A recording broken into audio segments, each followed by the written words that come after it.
Twitter पर आपको x जो अब हो गया है, प्रधानमंत्री फॉलो करते हैं जी गृह मंत्री भी आपको फॉलो जी करते हैं कि अमित शाह जी इंस्टाग्राम पे सिर्फ 26 लोगों को फॉलो करते हैं, तो और उसमें से एक वैशाली है। उसमें से एक में बहुत बड़े बड़े नेता हैं दिल्ली के जिनको फॉलो नहीं करते अमित शाह। मैंने उनको गुजराती में ग्रीट किया, आदरणीय प्रधानमंत्री जी તમારો દિલ્હી में खूब खूब स्वागत છે कि आपने दिल्ली में साथ साथ लोकसभा सीट मोटी मार्जिन से जीत्યું છે। तो पीएम ने मुझे पूछा गुजराती छे। एज ए वैशाली यंगेस्ट महामंत्री नहीं बात करना चाहता, मैं आपसे बात करना चाहता हूँ एज ए बिहारी लड़की। बिल्कुल। एक तरफ से केजरीवाल कह रहे हैं, उनके बयान आते रहते हैं, 500 रुपये का टिकट लेके बिहार यूपी से लोग आते हैं, दिल्ली में इलाज करा के चले जाते हैं। दिल्ली किसी के बाप की नहीं है, हिंदुस्तान किसी के बाप का नहीं है। हिंदुस्तान का किसी भी राज्य का व्यक्ति जो है किसी भी प्रांत में जाने के लिए, किसी भी राज्य में जाने के लिए स्वतंत्र है। सत्ता में आए थे आम आदमी पार्टी बोलकर, एक नीली वैगनार में, नीली शर्ट में घूमते थे, मफलर में घूमते थे, किसी को दिखाई नहीं देती आज वो नीली वैगनार कहाँ गई, वो मफलर कहाँ गया, वो अरविंद केजरीवाल कहाँ गया। तो जब ये उसका सम्मान नहीं कर पाए तो दिल्ली के आम महिला का सम्मान की ये बात कैसे करते हैं? क्या महिला के सम्मान को आपने 2100 रुपए में तोल दिया क्या? आप जाके देखिए, आप चलिए किसी दिन मेरे साथ, मैं चलती हूँ बस स्टैंड पे, बसें रुकती नहीं है, जहां महिलाओं का ग्रुप खड़ा होता है ना वहां बस वाला तेज स्पीड से निकाल लेगा कि ये चढ़ जाएंगी मेरे तो पैसे नहीं मिलेंगे मुझे। ये धोखा है दिल्ली की जनता के साथ। अरे आपको मुख्यमंत्री की कुर्सी दी है तो आप बैठिए ना, आप संभालिए ना। शराब घोटाला किया आपने, स्वास्थ्य घोटाला आप कर रहे हो, शिक्षा घोटाला आप कर रहे हो। देखिए ये आदमी, मैं एक शब्द इस्तेमाल करना चाहूंगी। दोस्तों नमस्कार, मैं हूं रोहित शर्मा और आप हिंदुस्तान 9 पर देख रहे हैं कहानी वाला का एक और पॉडकास्ट। आज मेरे साथ हैं यंगेस्ट महामंत्री Bharatiya Janata party pan India. अगर इतनी कम उम्र में सबसे पहले कोई महामंत्री बन पाया तो आज मेरी गेस्ट है। साथ में प्रधानमंत्री और गृह मंत्री जिनको सोशल मीडिया साइट्स पर फॉलो तक करते हैं। और जब मैं उनको देखना शुरू किया था तो 2012 के करीब फेसबुक पर कुछ फ़ोटोज़ देखने शुरू किए थे। भारतीय जनता पार्टी की तख्ती लिए हुए एक लड़की लगी हुई थी कि कैसे भारतीय जनता पार्टी का प्रचार किया जाए। वैशाली जी, आपका स्वागत है हिंदुस्तान 9 पर। नमस्कार रोहित जी, और आपके साथ साथ आपके सभी सब्सक्राइबर्स को नमस्कार। और सबसे पहले तो आपका धन्यवाद मुझे यहाँ बुलाने के लिए। वैशाली जी, जब मैं आपको देखता था 2012 में फाइनल ईयर में होता था कॉलेज में, और फेसबुक पे आप फोटोज अपनी पोस्ट करते थे, और वहाँ से धीरे धीरे पैन इंडिया यंगेस्ट महामंत्री आप बन गए हैं। ये कैसा रहा ये सफ़र? एक करेक्शन करूंगी, पैन इंडिया यंगेस्ट महामंत्री जरूर हूँ, लेकिन भारतीय जनता पार्टी महिला मोर्चा की। आप महिला मोर्चा में हो या फिर जहाँ भी हो, लेकिन यंगेस्ट होना, किसी भी पोस्ट तक पहुँचना इतनी कम उम्र में, ये बहुत बड़ी बात होती है। मेरे लिए गर्व की बात है या सौभाग्य की बात है कि भारतीय जनता पार्टी ने मुझे इस पद पे नवाजा या इस पद पे काम करने का मौका दिया। कैसा रहा ये सफ़र आपका वहाँ से और आज जहाँ तक आप हैं? क्या क्या चीज़ें आए, किस तरह के उतार चढ़ाव आपके बीच में रहे? उतार चढ़ाव शब्दों का आपने इस्तेमाल किया, सही कहा। देखिए इस सफ़र में उतार चढ़ाव तो काफ़ी रहे, लेकिन आज करीबन 12 साल का ये सफ़र है मेरा। मैं कहती हूँ बहुत ही सुनहरा सफ़र है, बहुत अच्छी यादें हैं मेरी। उतार तो मैंने ज़्यादा देखे नहीं, क्योंकि पिछले 12 साल से जब से मैंने अपनी राजनीति शुरू करी है, भारतीय जनता पार्टी को चुना है, मैं काम करती गई और ये मुकाम मुझे धीरे धीरे मेरे काम के ज़रिए मुझे मिलता रहा। 2012 का वो साल था, मुझे आज भी याद है। मेरे ख्याल से अप्रैल का महीना था, दिल्ली में निगम के चुनाव चल रहे थे 2012 में। पिताजी मेरे एक सामाजिक कार्यकर्ता है, क्षेत्र में उनका थोड़ा वर्चस्व है, तो भारतीय जनता पार्टी की सभा चल रही थी मेरे घर के बाहर ही। पुराने लोग हैं जो उनके विचारों से जुड़े हुए हैं, आइडियोलॉजिकल भारतीय जनता पार्टी से जुड़े हुए हैं। तो उन्होंने कुछ लोग आए, उनको सभा में ले जाने के लिए पिताजी मुझे भी ले गए साथ में, मैं भी चली गई। जब हम साथ में गए तो जो वहाँ की जो प्रत्याशी थी वो एक महिला प्रत्याशी थी। तो जब उनके लिए बोलने की बारी आई तो मैं फर्स्ट ईयर में थी तब, तो मुझे माइक पकड़ा दिया कि चलो आप बोलो, यंग बच्चे हो, हमारी कैंडिडेट भी पढ़ी लिखी है, उनके बारे में बोलो। बस मैंने वहाँ जो माइक पे शायद 2-2.5 मिनट का जो कुछ अपना बात रखी, बस वहीं से मुझे नहीं पता था कि मेरा राजनीतिक करियर उस दिन से शुरू हो जाएगा, और वो मुझे वहाँ से आज यहाँ तक ले आया। कैसे आगे बढ़ा गया होगा? किस तरह के कल्चर से आप निकले हैं राजनीति में? कैसा कल्चर आपने देखा? कैसे लोग आपको मिलते थे? देखिए सवाल आपका बहुत सही है कि राजनीति में जब आप होते हैं तो बहुत सारी की चीज़ें आपको सुनने को मिलती है, बहुत सारी बातें आपको सुनने को मिलती है। लेकिन मैं आज एक बात बताना चाहूँगी, मैंने एक ऐसे राजनीतिक दल को चुना, भारतीय जनता पार्टी एक ऐसा राजनीतिक दल है कि जहां पे काम करना, वहां के सदस्यों के साथ काम करना, लगता ही नहीं कि कोई राजनीतिक पार्टी का कल्चर है। ऐसा लगता है कि आप अपने परिवार के सदस्यों के साथ बैठकर काम कर रहे हो। वहां के लोगों के साथ काम करना, अन्य कार्यकर्ताओं के साथ इतना कंफर्टिंग है, तो मुझे पता ही नहीं चला कि ये 12 साल देखिए लंबा समय होता है। तो मैं आज जब पीछे मुड़ के देखती हूँ, मुझे यकीन ही नहीं होता ये 12 साल कब बीत गए। लेकिन डर नहीं लगता कि जब एक आपकी अपोजिट पार्टी है और वहाँ से कुछ इस तरह की खबरें वीडियो आती हैं, एक राज्यसभा सांसद को पीटा तक जाता है, घर में कुत्ते पीछे छोड़ दिए जाते हैं, कि राजनीति में इस तरह की चीज़ें भी हो सकती हैं? दो चीज़ें हैं। सबसे पहली चीज़ तो जैसे आपने कहा, डर नहीं लगता, लोगों की बातों से नहीं लगता। कहते हैं ना कि कुछ तो लोग कहेंगे, लोगों का काम है कहना। ठीक है, हम अपनी सीध में चलते हैं, जो हमारा काम है हम अपने लक्ष्य पे फोकस करके चलते हैं। दूसरी बात जो आपने एक बहुत ही मेन मुद्दा यहाँ पे उठाया छोटे से प्रश्न में ही, कि महिला सम्मान की बात जो आपने की, वो किस तरीके से दूसरी पार्टी का क्या मैं नाम ही ले देती हूँ, आम आदमी पार्टी के जिस तरीके से अपनी राज्यसभा सांसद की वहाँ पे अपमान किया गया, मारा पीटा गया उनको। देखिए, भारतीय जनता पार्टी में आज तक कभी ऐसी कोई खबर नहीं है कि किसी महिला के साथ दुर्व्यवहार हुआ। लेकिन ये जो पार्टी पिछले 10 साल में आई है, मैं अनेकों आपको उदाहरण दे सकती हूँ कि इनके बड़े बड़े जो नेता हैं, विधायक हैं, उन लोगों ने किस तरीके से महिला सम्मान किया है। महिला का सम्मान की या बात करते हैं, हर पल इन लोगों ने महिला अपमान किया है। ट्विटर पर आपको एक्स जो अब हो गया है, प्रधानमंत्री फॉलो करते हैं जी, गृह मंत्री भी आपको फॉलो जी। करते हैं। वो कब ऐसा हुआ था कि आपको नोटिफिकेशन आया था पहली बार कि Narendra Modi followed you and Amit Shah followed you? ये 2018 की बात है, जब प्रधानमंत्री जी का नोटिफिकेशन आया। तो जब नोटिफिकेशन आया तब मुझे लगा कि मेरे को एक नोटिफिकेशन दिखा ऊपर अपने स्क्रीन पे कि Narendra Modi followed you back. मैंने लगा बहुत सारे फेक अकाउंट, पैरोडी अकाउंट बने रहते, लेकिन जब थोड़ी देर बाद, काफ़ी एक्टिव हूँ ट्विटर पे, तो जब थोड़ी देर बाद नोटिफिकेशन देखी, मैं यकीनन बताऊं कि मैं अपने कमरे में थी, मोबाइल स्क्रॉल कर रही थी, मैं भागते हुए चिल्लाते हुए नीचे गई, मम्मी पापा मुझे मोदी जी ने ट्विटर पे फॉलो किया है। तो वो एक्साइटमेंट मुझे आज भी याद है, अभी बताते हुए मुझे गूज बम्स आ रहे हैं, वो उस लेवल का एक्साइटमेंट था। अच्छा, उस दौरान क्या कर रहे थे आप ट्विटर पे? कुछ कैसा, क्या पोस्टिंग चल रही थी, किस तरह की चीजें मुझे अभी इतना ध्यान नहीं, बट मुझे याद है कि मैं हाँ एक्टिव हूँ, तो मैं उस टाइम नोटिफिकेशन ही स्क्रॉल कर रही थी, क्योंकि ट्विटर पे देखिए सब एंगेजमेंट का खेल है। मैं देख रही थी किसने फॉलो किया, किसने कमेंट किया, किसने लाइक किया, पर वहाँ जो एक नोटिफिकेशन दिखी उसका इमीडिएटली स्क्रीनशॉट लेके घर वालों को दिखाना, फैमिली ग्रुप में डालना, व्हाट्सएप पे डालना, वो सारी चीज़ें जो तुरंत हुई, वो बस एक अलग ही, उस समय मेरे को एक अलग खुशी थी उस समय। तो ऐसा महसूस हो रहा होगा कि आज तो बादलों में वैशाली घूम बिल्कुल, रहे। मैंने उस दिन महसूस करा, जो कहते हैं ना उन क्लाउड नाइन, मैंने महसूस किया। और कि फिर अमित शाह जी ने कब आपको फॉलो किया? उसके कुछ समय बाद अमित शाह जी ने मुझे अभी कुछ समय पहले इंस्टाग्राम पे फॉलो किया। पर आप देखेंगे कि अमित शाह जी इंस्टाग्राम पे सिर्फ 26 लोगों को फॉलो करते हैं, तो और उसमें से एक वैशाली है। उसमें से एक मैं हूँ। तो जब मुझे फॉलो किया तो मुझे यकीन नहीं हुआ, मुझे फिर लगा ये कोई पैरोडी अकाउंट है, क्योंकि तो फिर जब मैंने देखा नहीं यार ये तो ब्लूटिक अकाउंट है, देखा यार ये तो ओरिजिनल अकाउंट है, मेरे को तो आज तक यकीन नहीं हुआ कि ये हुआ कैसे। बट ठीक है, बहुत बड़े बड़े नेता हैं दिल्ली के जिनको फॉलो नहीं करते अमित शाह। पर अच्छी बात है, मैं अपना सौभाग्य मानती हूँ कि मुझे देखिए, मैंने तभी कहा भारतीय जनता पार्टी एक परिवार है, एक परिवार के सदस्य है, सभी कार्यकर्ता मिलजुल के काम करते हैं, और मुझ जैसे छोटे सामान्य कार्यकर्ताओं को ये सौभाग्य मिला, मेरे लिए खुशी की बात है। ये हमने वर्चुअल दुनिया की बात करी। हाँ। कि जब हमें मोदी जी ने फॉलो किया सोशल मीडिया अकाउंट्स पे, मैं रियल दुनिया की बात करना चाहूंगी, जब मैं पहली बार मोदी जी से मिली। तो थोड़ा बताइए ना, फिर क्या हो, कैसा क्या? अभी चुनाव की बात है, दिल्ली में लोकसभा चुनाव चल रहे थे, तो दिल्ली में रैली थी प्रधानमंत्री जी की द्वारका में। तो मुझे सौभाग्य प्राप्त हुआ कि जब मोदी जी रैली में आते हैं तो उनका वेलकम करने का, उनका स्वागत करने का। तो जब मोदी जी आए तो एक बात बताना चाहूंगी, वैसे ज़्यादा अलाउड नहीं होता कि नहीं बोलना, बट जब पीएम आए तो मुझे डर भी लगा कि मैं पता नहीं कुछ मैं सीख के गई थी, क्योंकि मैं गुजराती तो नहीं हूँ, बट मैं कुछ गुजराती में सीख के गई थी कि पीएम से पहली बात करने का मौका मिला है तो मैं ज़रूर कुछ बोलूँगी।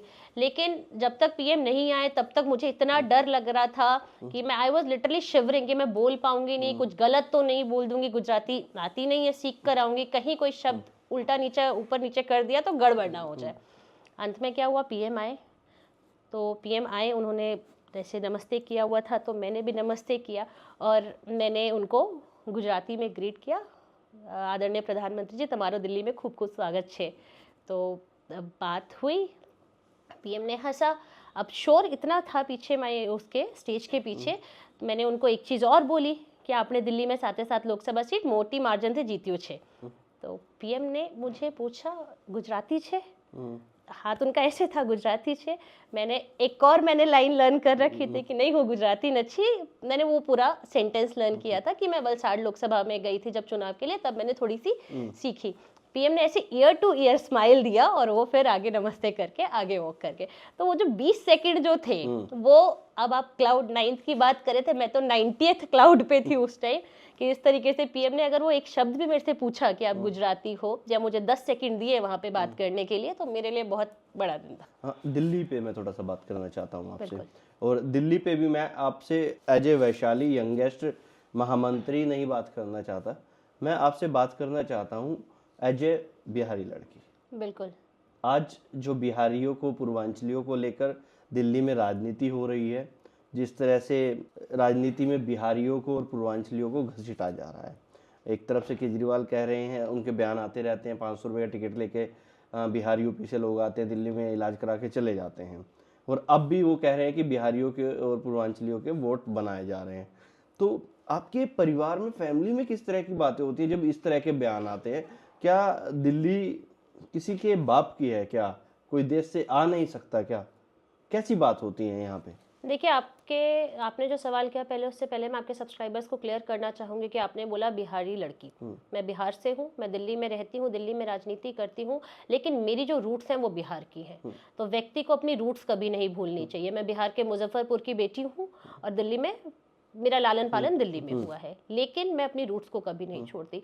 आज जिस तरीके की राजनीति पूर्वांचल समाज को लेके ये केजरीवाल या आम आदमी पार्टी कर रही है, ये बेहद ही शर्मनाक है। दिल्ली में आप देखते हैं कि सबसे ज़्यादा पूर्वांचल समाज है। आज दिल्ली में अगर सबसे ज़्यादा वोट प्रतिशत किसी का है तो वो पूर्वांचल समाज का है। तो केजरीवाल जी को इतनी शर्म नहीं आती कि पिछले 10-12 साल से जिस समाज के भावनाओं के साथ खिलवाड़ करके ये सत्ता का सुख भोग रहे थे, आज ये उस समाज को फर्जी बता दिया। तो जब हमारे, आपने कहा घर में कैसी बातें होती है, जब घर में बात होती है तो एक आक्रोश होता है। मैंने देखा है अपने परिवार वालों को, अपने बड़ों को या पिताजी को, जब किस तरीके से वो न्यूज़ पे ये चीज़ें सुनते हैं ना, तो एक आक्रोश दिखता है उनके आंखों में, उनकी आवाज में, कि किस तरीके से हमको कहा जा रहा है। 500 रुपए की आपने जिक्र करी, 500 रुपए के लिए कहा गया कि यूपी बिहार के लोग 500 रुपए का टिकट कटा के आके दिल्ली में इलाज करा के जाते हैं। क्यों नहीं कराएंगे जी?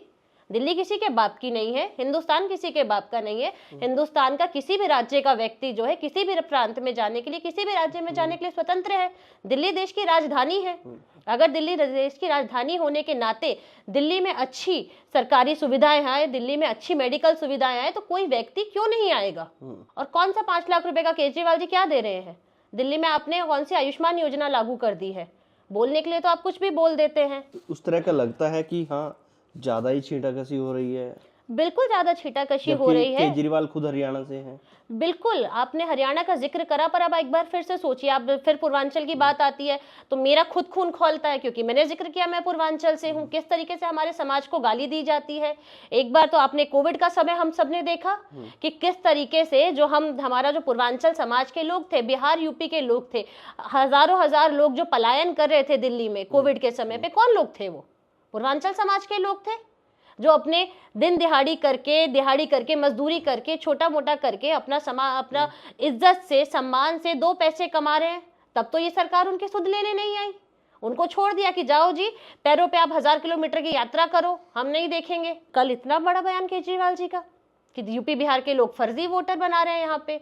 आप खुद ही देखिए कि उससे एक दिन पहले संजय सिंह जी कहते हैं कि ये बीजेपी वाले हमारे वोट करवा रहे हैं पूर्वांचल भाई बहनों के, और अगले दिन केजरीवाल आके कहते हैं कि पूर्वांचल के फर्जी वोट बनवा रहे हैं। तो इनकी तो आपस में छींटाकशी चल रही है। ये तो बौखलाए हुए, इनको आपस में नहीं पता। कोई आके नेता इनका कुछ बयान देता है, दूसरा नेता आके इनका कुछ बयान देता है। और खासकर ये अब नई दिल्ली में हो रहा है। केजरीवाल और प्रवेश वर्मा आमने सामने हो चुके हैं, और प्रवेश वर्मा को लेकर भी केजरीवाल हर रोज एक प्रेस कॉन्फ्रेंस कर देते हैं, या हर रोज कोई ना कोई एक बात बोल देते हैं। तो लग रहा है कि अब की बार प्रवेश वर्मा वो आ गए हैं अब सामने। प्रवेश वर्मा ने कहा भी है, उनका ट्वीट पढ़ रहा था कि अब सामने जाट है, और जाटों को लेकर जो बातें हो रही हैं, अब की बार ये जाट छोड़ेगा नहीं। तो वो फंस गए हैं अब की बार वहां। देखो, एक शब्द है बौखलाहट। जब इनको अपने पैरों के नीचे से जमीन खिसकती दिख रही है, सत्ता में आए थे आम आदमी पार्टी बोलकर, एक नीली वैगनार में, नीली शर्ट में घूमते थे, मफलर में घूमते थे, किसी को दिखाई नहीं देती आज वो नीली वैगनार कहाँ गई, वो मफलर कहाँ गया, वो अरविंद केजरीवाल कहाँ गया, जो छोटे छोटे वादे करके बच्चों की कसम खा के हम ये नहीं लेंगे वो नहीं लेंगे, आम आदमी पार्टी का ताज, आम आदमी का इंसान बनने का एक ताज पहनकर सत्ता में आए थे, आज वो बौखला गए हैं क्योंकि सत्ता का सुख 10 साल भोगा है। किसको अच्छा नहीं लगता, आदत हो गई है, ये सुख सुविधाओं की आदत हो गई है। शीश महल अब तक क्यों नहीं, शीश महल की बात करेंगे उस पर भी आऊंगी, लेकिन ये क्यों नहीं छोड़ी उन्होंने सुविधा, क्यों? क्योंकि आदत हो गई है। कहते हैं ना शेर के मुंह में खून लग जाना, तो सत्ता के सुख का खून लग गया है मुंह में, तो ये नहीं छोड़ेंगे। और दूसरी बात जो मैंने बौखलाहट की बात करी वो इसलिए कही क्योंकि सूत्रों के हवाले से आप लोगों ने भी खबर सुनी होगी, मीडिया के लोग हैं, जानकारी होगी कि केजरीवाल जी दूसरी सीट ढूंढ रहे हैं चुनाव लड़ने के लिए, सुना है? ऐसा कुछ सुन रहे हैं ना। तो दूसरी सीट इंसान क्यों ढूंढता है? कि डर है कि इस बार आम आदमी पार्टी की जमीन जो है इनके पैर तले खिसक गई है। मुझे कहीं ना कहीं नजर आता है कि भाजपा में वो अब भी वो चीज़ नहीं दिखती है। स्वाति मालीवाल का इतना बड़ा केस हुआ, उस टाइम ब्लंडर बना, लेकिन अब इलेक्शन के टाइम कहीं भाजपा बताती हुई नजर नहीं आ रही है। कोई बड़ा इस पे मुझे कुछ नहीं दिख रहा। हालांकि स्वाति मालीवाल मुझे दिखती है, वो घूम रही है बेचारी, वो एक्सपोज कर रही है गलियां, पानी, सड़कें, सब कुछ, लेकिन भाजपा में वो नहीं दिख रहा है। क्यों नहीं दिख रहा? मैं तो आपको कहूंगी आज ही हमने प्रदर्शन किया, वहीं आप अगर आपने नहीं देखा तो मैं आपको बता देती हूँ, मेरा ही इंटरव्यू उठा के देख लो आज का, मैंने ही आज स्वाति मालीवाल के लिए बोला है। तो मुद्दा तो कहीं हटा नहीं है, मुद्दा है वो इंटैक्ट है। लेकिन जिस लेवल पे होना चाहिए था, केजरीवाल एक तरफ कह रहे हैं कि हम 2100 रुपये हर घर में देंगे। दो चीजें पूछती हूँ मैं, पूछने को तो बहुत सारी चीजें, लेकिन दो चीजें। आप ही ने जिक्र किया स्वाति मालीवाल का। स्वाति मालीवाल करीबी केजरीवाल की बेहद करीबी कही जाने वाली, जब केजरीवाल जी सर्विस में थे तब से उनके साथ है, बहुत करीबी है। राज्यसभा ये डीसीडब्ल्यू का उनको अध्यक्ष बनाया, करीबी थी इसलिए बनाया। उसके बाद राज्यसभा सांसद बना दिया, करीबी थी इसलिए बनाया। उसके बाद ही जब इनकी आपस में अनबन होती है, स्वाति मालीवाल राज्यसभा सांसद होने के बाद एक मुख्यमंत्री के घर जाती हैं, सरकारी आवास पर जाती हैं, उनसे मिलना चाहती हैं, और जब उनसे मिलने के लिए अपनी बात रखने के लिए वो उनसे समय मांगती है तो उनके घर में उन्हीं के लिविंग रूम में उनके साथ मारपीट की जाती है। आपने वो एफआईआर देखी है, वो कंप्लेन की कॉपी देखी है? किस शब्दों का प्रयोग किया गया है कि मेरे पेट में मुझे लात घूसे मारे गए, किस तरीके के। ये उनका महिला सम्मान है जब एक मुख्यमंत्री आवास के अंदर उनकी राज्यसभा सांसद ही सेफ नहीं है, उनकी नाक के नीचे उन्हीं का ओएसडी, उन्हीं के अधिकारी या उन्हीं का स्टाफ, एक महिला सांसद, राज्यसभा सांसद की बात कर रही हूँ मैं, बार बार फोकस इसलिए कर रही हूँ कि ये बेहद करीबी थी, राज्यसभा सांसद थी, एक संवैधानिक पद पर बैठी महिला थी। तो जब ये उसका सम्मान नहीं कर पाए तो दिल्ली के आम महिला का सम्मान की ये बात कैसे करते हैं? क्या महिला के सम्मान को आपने 2100 रुपए में तोल दिया क्या? और आप उस 2100 रुपए की बात करते हो। मैं फिर से बोलूंगी कि पंजाब में 3 साल पहले इनकी सरकार आई थी, इन्होंने कहा था 1000 रुपए देंगे प्रत्येक महिला को। आज पूछिए जाके आप किसी पंजाब की महिला से, मिले क्या? 3 साल हो गए, इनकी सरकार है, वहां पे पूर्ण बहुमत की सरकार है, सांसद इनके वहां पर है। कुछ दिन पहले मैंने देखा पंजाब से महिलाएं इतनी ठंड में आके केजरीवाल जी के घर के बाहर प्रदर्शन किया कि कहाँ है हमारे पैसे, पहले हमारे तो दे दो, फिर दिल्ली की बहनों को इस जुमले में फंसाना। उसके बाद इन्हीं केजरीवाल सरकार ने आज से 6 महीने पहले लोकसभा चुनाव में वादा किया था कि हम दिल्ली की बहनों को 1000 रुपए देंगे। हो गए चुनाव, दीजिए 1000 रुपए। आपकी सरकार है, पूर्ण बहुमत से दुगनी आपकी सरकार है। सरकार बनाने के लिए 36 सदस्य चाहिए दिल्ली में, आपके तो 62 है। क्यों नहीं देते? दीजिए ना, कौन रोक रहा है? लेकिन आपको नहीं लगता है कि रिसेंट में ये शुरुआत हुई मध्य प्रदेश से, वहाँ पे लाडली बहना योजना चलाई, मामा जिनको सब कहते हैं, इतना बढ़िया बहुमत मिला।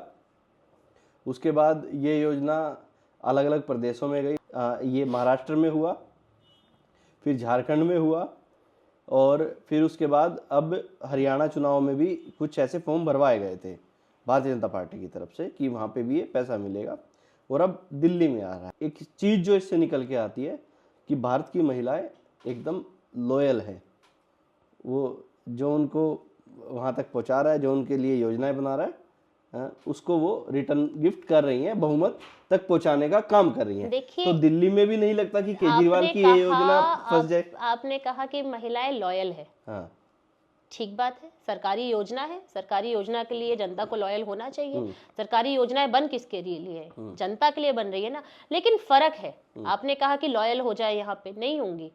फर्क ये है कि भारतीय जनता पार्टी ने अगर मध्य प्रदेश में लाडली बहन योजना के लिए कहा तो जब कहा उसके महीने के अंतर्गत ही पहली 5 तारीख को वो किस्त बहनों के अकाउंट में पहुंच गई।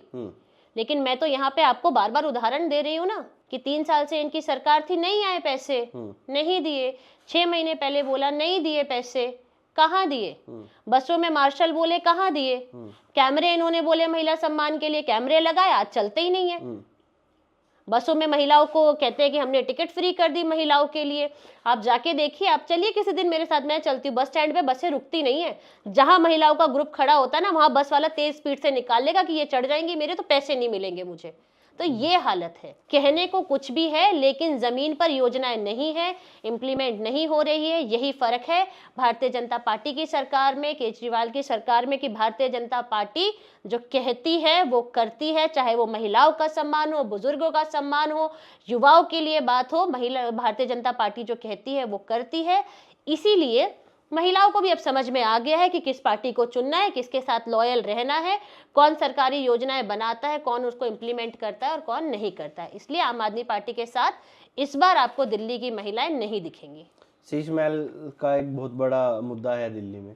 शीश महल को लेकर मुझे तो लगता है 50% इलेक्शन भारतीय जनता पार्टी शीश महल को आगे करके और 50% इलेक्शन बाकी सभी चीज़ों पे लड़ रही है। आज तो मैं एक पोस्ट तक देख रहा था आम आदमी पार्टी की, उसमें लिखा था कि 6,700 जोड़े जूते हैं प्रधानमंत्री के पास, 5,000 डिजाइनर सूट है प्रधानमंत्री के पास, और करीब 850 पौने 900 करोड़ रुपए का एक उनका प्लेन है जिसमें वो चलते हैं, और भी कई चीजें उसमें थी जो लिखी हुई थी। देखिए, आपने जो चीज कही मैं उसके बारे में आपको बताती हूँ। शीश महल का मुद्दा भारतीय जनता पार्टी के लिए बड़ा मुद्दा है, दिल्ली की जनता के लिए बड़ा मुद्दा है। क्यों?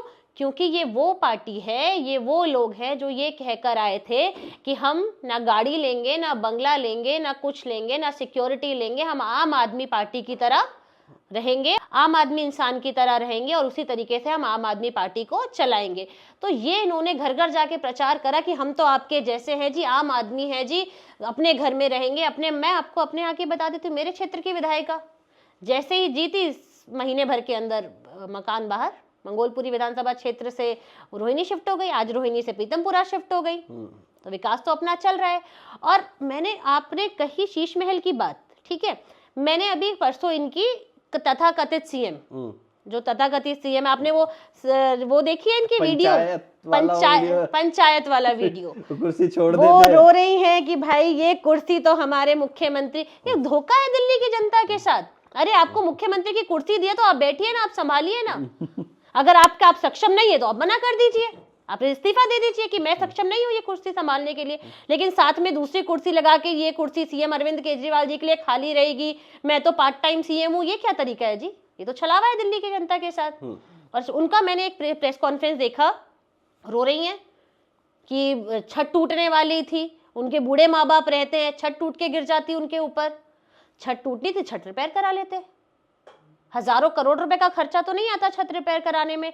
छत रिपेयर करानी थी, कराते ना। वियतनामी ये बाहर से इंपोर्टेड मार्बल लाके लगाने की क्या जरूरत थी? 16 लाख के पर्दे लगाने की क्या जरूरत थी? 85 लाख के, 80 लाख के टीवी लगाने की क्या जरूरत थी? इंपोर्टेड कमोड कहते हैं गोल्ड प्लेटेड है, क्या जरूरत थी भाई? तो अगर आप एक आम आदमी हैं, अगर आप ऐसी बातें कर रहे थे तो आपको उसमें रहना चाहिए था। लेकिन नहीं, मैंने फिर वह दोबारा से वही रिपीट करूंगी कि शेर के मुंह में खून लग गया है।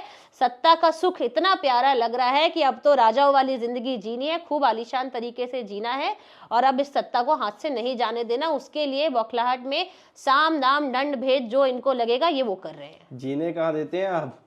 राजाओं वाली जिंदगी तो बहुत दूर की बात है, जीने ही नहीं दे रहे हैं बेचारे। आधा टाइम तो जेल में काटते हैं आम आदमी पार्टी के नेता। देखा, हमने तो नहीं बोला था कि ये शराब घोटाला करो। शराब घोटाला किया आपने, स्वास्थ्य घोटाला आप कर रहे हो, शिक्षा घोटाला आप कर रहे हो। आप एक न्यूज़ देखेंगे तो आपको शायद पता नहीं याद होना हो, वो पुरानी बात है कि इन लोगों ने एक स्कूल में 25-25 लाख के एक कमरे बनवाए। कौन सा कमरा बनता है 25 लाख का एक कमरा? आरटीआई की रिपोर्ट है। तो घोटाले तो हुए हैं। शराब घोटाला सबके सामने आया। शराब घोटाले पे एक ही सवाल, अगर आपकी नीति इतनी अच्छी थी तो जैसे ही सीबीआई जांच चालू हुई आपने उस नीति को रोल बैक क्यों किया? चलने देते ना, हो जाने देते जांच। लेकिन जैसे ही पता चला कि ये सीबीआई के पास गया, अगले दिन इमीडिएटली सबसे पहला एक्शन क्या लिया गया? इस नीति को रोल बैक किया गया, क्योंकि आपको पता था इसमें गड़बड़ है, घोटाला है और आपके नेता इसमें फंसेंगे, जो कि फंसे। तो लग रहा है कि वैशाली जी इस बार भारतीय जनता पार्टी सत्ता में पहुंच जाएगी, ये सब सीढ़ियाँ चढ़कर, शराब घोटाला, स्कूल के कमरों का घोटाला, शीश महल घोटाला। देखिए, ये आदमी, मैं एक शब्द इस्तेमाल करना चाहूंगी, ये जो पार्टी है ना बहुत ही धूर्त है। सत्ता में रहने के लिए ये लोग कुछ भी करेंगे। अब इन्होंने क्या किया आप लोगों को जानकारी नहीं, सब्सक्राइबर को बताना चाहूंगी, क्योंकि अवेयर होना बहुत जरूरी है इन चीजों पे। कुछ दिन पहले जब आपके बिजली के बिल आते थे, वो अचानक से लोगों के बिजली के बिल बढ़कर आने लगे, जनता को पता ही नहीं चला। वो तो खुश थे कि भाई हमारी तो यूनिट में इतनी यूनिट फ्री आ रही है, हम भर देते हैं। लेकिन जब आप उसको बिल को ढंग से देखोगे तो चुपके से इन्होंने एक पीपीएसी टैक्स करके एक टैक्स बिल के अंदर लगा दिया उससे, जिससे लोगों के बिल इंक्रीज होकर आने लग गए, टैक्स लग गया। लोगों को पता ही नहीं, कैसे पता चलेगा? क्योंकि ये धूर्तपना करते हैं।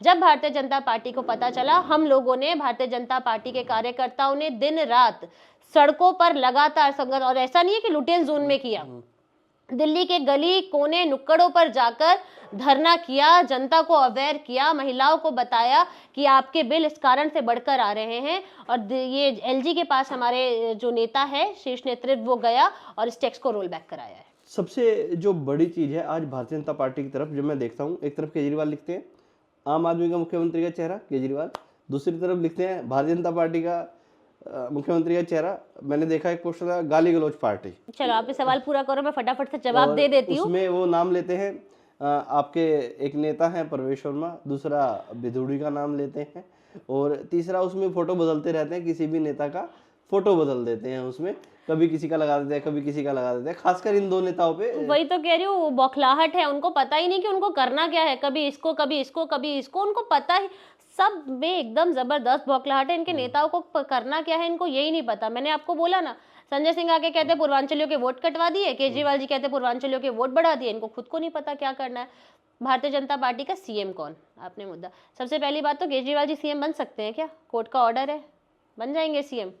ये जनता के साथ एक और छलावा है, केजरीवाल जी सीएम नहीं बन सकते जब तक ये कोर्ट का जो ये इनका जो मामला है शराब घोटाले वाला, ये क्लियरेंस नहीं हो जाता, कोर्ट से कोई वर्डिक्ट नहीं आ जाता, इनके ऊपर वर्डिक्ट है कि ये सीएम की कुर्सी पर नहीं बैठ सकते।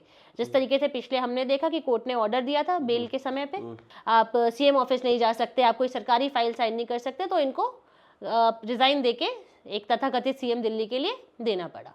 वैसे ही ये अभी भी अगर चुनाव जीत गए तो केजरीवाल जी सीएम नहीं बन सकते जब तक इस कोर्ट का इस मामले पे क्लियर वर्डिक्ट नहीं आ जाता। दूसरी चीज, भारतीय जनता पार्टी का सीएम कौन। मैंने आपको बताया भारतीय जनता पार्टी एक संगठनात्मक पार्टी है, एक संगठनात्मक दल है, किसी व्यक्ति विशेष का दल नहीं है कि अगर ये जीती तो यही मुख्यमंत्री बनेगा, यही बनेगा, नहीं। भारतीय जनता पार्टी ने आज अनेक उदाहरण स्थापित किए हैं अन्य प्रदेशों में कि सरकार जीतने के बाद, बनने के बाद एक सामान्य कार्यकर्ता को प्रदेश चलाने के लिए दिया है, एक ऐसे सामान्य कार्यकर्ताओं को सीएम जो सपने में भी नहीं सोच सकते थे। मैंने भी राजनीति करी, बतौर एक महिला मैं भी नहीं सोच सकती थी कि मैं शायद भारतीय जनता पार्टी की प्रदेश स्तर की एक पदाधिकारी बनूंगी, लेकिन भारतीय जनता पार्टी ने मुझे मौका दिया। इसीलिए एक संगठनात्मक बेस पार्टी है, हमारे नेता है, हमारा शीर्ष नेतृत्व है। हमारी सरकार बनेगी, जब दिल्ली में बनेगी, मैं ये श्योर कह रही हूँ, जब हमारी सरकार दिल्ली में बनेगी, हमारा शीर्ष नेतृत्व बैठेगा और फिर से एक बार ये चिंतन करेंगे कि दिल्ली के लिए कौन है, और एक भारतीय जनता पार्टी का एक अच्छा चेहरा दिल्ली को हम मुख्यमंत्री के तौर पे देंगे। एक सवाल और, भारतीय जनता पार्टी अपने जो उनके रूट्स थे हिंदुत्व और हिंदुइज्म, उनसे काफ़ी उनको बखूबी से उनकी आवाज़ उठाती थी और तमाम जुड़ी हुई चीज़ों पर बात करती थी। उसके बाद धीरे धीरे बात करना, पहले वो सबका साथ, फिर सबका विकास, सबका विश्वास लेने में जुट गए। और भारतीय जनता पार्टी की पहले 3 चरण में समझ आ गया कि भैया फंस गए हैं। उसके बाद प्रधानमंत्री ने खुद सामने से फ्रंट में आके खेलना शुरू किया और हिंदुत्व की बात की। आज भारतीय जनता पार्टी इस मुद्दे पर दोबारा से आ गई है। वो 2014 वाली भाजपा अब मुझे नजर आती है कि उस तरह की भाजपा है और हिंदुओं के लिए सामने से आवाज उठा रही है, प्रमुखता से आवाज उठा रही है। तो क्या लग रहा है कि अब दिल्ली में भी कुछ उस तरह का करने वाले हैं या फिर उस तरह की चीज़ों को उठाने वाले हैं? 2 चीज़ें, मैं भारतीय जनता पार्टी से जुड़ी तो कहीं ना कहीं मेरे दिमाग में भी यही था, भारतीय जनता पार्टी एक अच्छे संस्कृति के साथ चलती है। हमारी एक भारतीय संस्कृति का एक अच्छा उदाहरण और असूलों के साथ भारतीय जनता पार्टी की राजनीति चलती है, वो आज भी है। दूसरी चीज़, विश्लेषण आप लोग करते रहेंगे, मीडिया वाले, चैनल वाले अपना अलग अलग विश्लेषण करते रहते हैं। चुनाव है, काम है आप लोगों का, कीजिए। हमारा लक्ष्य एक ही है कि इस बार दिल्ली में भारतीय जनता पार्टी की सरकार बनाएंगे और हम अपनी मूल्य आधारित राजनीति करके भारतीय जनता पार्टी की सरकार दिल्ली में लाएंगे। तो भारतीय जनता पार्टी में आपको 12 साल हो गए हैं, तो इस संस्कृति में रहते हुए आपने क्या सीखा? जो उनके रूट्स हैं उसमें रहते हुए आपने भी तो कुछ सीखा होगा ना, कि हाँ, या फिर कई चीज़ों से ध्यान हट के कहीं और लगा होगा, ऐसी भी कोई चीज़ होंगी? जब मैंने राजनीति चालू करी और मैं आज आपको कहती हूँ कि मैं इतना ज़्यादा इस चीज़ में इन्वॉल्व हो गई, क्योंकि आज आपने मुझे जो कहा ना यंगेस्ट पैन इंडिया, वो उसका कारण यही है कि मैंने इतना समय दिया राजनीति को, इतनी गंभीरता से लिया, प्रत्येक मीटिंग में जाना, प्रत्येक काम करना, पार्टी ने कोई भी काम दिया तो वो सारे काम करना। मैं एक मंडल स्तर की कार्यकर्ता थी। मैं 2015 में मुझे सबसे पहले पार्टी का पद मिला, मुझे एक मंडल उपाध्यक्ष बनाया गया। बहुत कुछ सीखा है पार्टी से, सांस्कृतिक मूल्य बहुत सीखे हैं। भारतीय जनता पार्टी सनातन धर्म को लेके आगे चलती है, मूल्य आधारित राजनीति करती है, एकात्म मानववाद के मुद्दे पे चलती है, अंत्योदय के मुद्दे पे चलती है। भारतीय जनता पार्टी का सबसे अच्छा यही है कि जो हमारे पंडित दीनदयाल उपाध्याय, जो भारतीय जनता पार्टी के संस्थापक थे, जो उन्होंने मुद्दा दिया अंत्योदय का, कि पंक्ति में खड़े अंतिम व्यक्ति का विकास, इन सभी मुद्दों को मैं भी लेके चलती हूँ। ये सारी मैंने सीख भारतीय जनता पार्टी से ली है। आप मुझे कुछ सरप्राइज भी करने वाली थी, कुछ सुना रही थी आप कह रही थी कि संस्कृत और संस्कृति दोनों पर आपकी काफ़ी अच्छी पकड़ है, नज़र है, और कुछ ऐसी चीज़ आप... पकड़ तो नहीं है, 10th तक मैंने पढ़ी थी स्कूल में संस्कृत, तो अच्छी संस्कृत आती थी, लेकिन हाँ ठीक है, कुछ ना कुछ ये स्पिरिचुअलिटी और ये सारी चीज़ें चलती रहती हैं लाइफ में। तो बस ये था, वही मैं आपको बता रही थी, आपको पॉडकास्ट से पहले मैं बता रही थी कुछ अपने, कि मैंने अभी क्या क्या दर्शन कर लिए हैं। तो हाँ, ज्योतिर्लिंग आप पूरे कर चुके हैं 12 हाँ, के 12। मैं आपको बता रही थी कि मैंने 12 ज्योतिर्लिंग पूरे कर लिए हैं।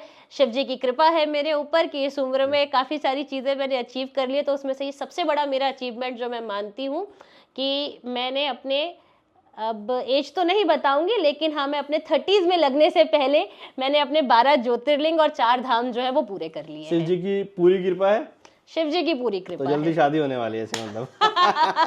वो देखते हैं, शिव जी पे छोड़ा हुआ है, शायद मैं आपको कुछ अच्छी न्यूज़ जल्दी दे दूं, तो देखते हैं। बिल्कुल, हम भी आपकी शादी में आना चाहेंगे बहुत जल्दी, और बाकी सभी दोस्त लोग भी जल्दी मौका देंगे आपको। बिल्कुल बिल्कुल। देखिए, आज आपने एक पॉडकास्ट देखा, पैन इंडिया जो लड़की यंगेस्ट महामंत्री बन गई, और ये लड़कियों के लिए शायद बहुत ज़रूरी होगा वो देखें इसको, और कि किस तरह से राजनीति में एक लड़की इतना जल्दी एक किसी ऐसे मुकाम पे जा सकती है। और जो इसमें सबसे बड़ी चीज़ थी, सोशल मीडिया, जिस पे आज जो जनरेशन है आज की, वो पूरा सोशल मीडिया पर ही रहती है। उनके लिए फॉलोअर्स, रीच, व्यूज़, यही सब मायने रखता है, हमारे लिए भी रखता है। और एक लड़की जिसको गृह मंत्री और प्रधानमंत्री फॉलो करते हैं, तो ये उसके लिए कितनी बड़ी बात है। किसी को कोई छोटा सा नेता भी फॉलो करता है या कोई इन्फ्लुएंसर फॉलो करता है, तो उसके लिए बहुत बड़ी बात हो जाती है। तो कुछ ना कुछ मेहनत की होगी, तब यहाँ तक पहुँच पाए हैं। वैशाली जी, एक बार फिर से मैं आपका बहुत बहुत धन्यवाद।